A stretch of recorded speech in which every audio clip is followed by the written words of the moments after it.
surhomme semble pointer le bout de son nez. Qu'est-ce que ça vous inspire? Ça m'inspire quelque chose qui nous indique un grand rendez-vous pour l'ensemble de l'espèce humaine, ce que j'appelle le rendez-vous de l'homme augmenté. Allons-nous assister à un homme augmenté qui va être augmenté par l'extérieur, par les ordinateurs, par des choses qui seront greffées devant ses membranes et ses organes d'essence pour qu'il perçoive la réalité augmentée? Est-ce qu'on va être augmenté par une super mémoire due à nos ordinateurs, par une super intelligence due aux applications de nos différents appareils?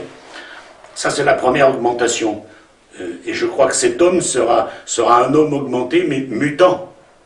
Le second, c'est l'homme augmenté par l'intérieur, l'homme augmenté par l'ange, l'homme augmenté par l'Esprit Saint, diraient les chrétiens, l'homme augmenté par l'amour de Jésus, l'amour de Mahomet, l'amour de Bouddha, l'amour intérieur. Je pense que ces deux hommes augmentés, dans l'histoire humaine, vont un jour s'affronter et qu'ils vont devoir s'accommoder l'un de l'autre ou se faire la guerre. C'est un peu l'histoire de l'Apocalypse de Saint Jean modernisée.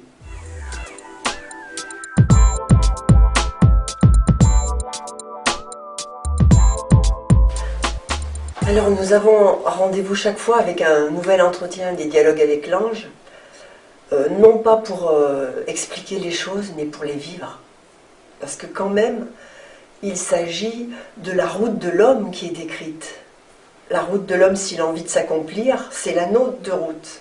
C'est le mode d'emploi de notre vie, quoi. Alors, nous avons rassemblé tous les écrits de Gita, des enregistrements sur chaque entretien. Et puis, comme il n'est pas question de se prendre la tête, mais le cœur, j'essaie d'y mettre autant d'amour que d'humour.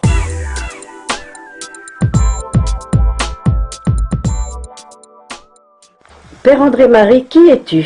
Et comment un moine bénédictin, moi j'imagine un moine dans un monastère, comment, par quel glissement, par quel impératif t'es-tu trouvé aussi séculier parmi les hommes? Et bien voilà que ma cellule de moine, c'est devenu les prisons de Madagascar, c'est devenu les léproseries, c'est devenu les bidonvilles, et partout on trouve le bon Dieu. Et celui que j'ai cherché il y a quelques années, il y a plus de 50 ans, dans un monastère et que j'allais chercher dans le tabernacle, quand il m'arrivait de passer 2 heures, 3 heures à regarder cette porte de tabernacle, maintenant je le cherche à travers les larmes de ses enfants, de ses mamans.